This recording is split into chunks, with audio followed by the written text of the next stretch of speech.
कसो गर्नु हरे कर्म गर्ने भजन गर्ने पुरै हरे उमेरीमा काल आए कसो गर्नु हरे बेला छँदै उमेर हुँदै धर्म कर्म गर्नु मर्ने बेला सम्झेर हरि शरण पर्नु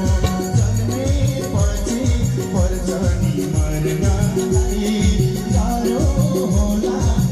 गर्मी कर्ना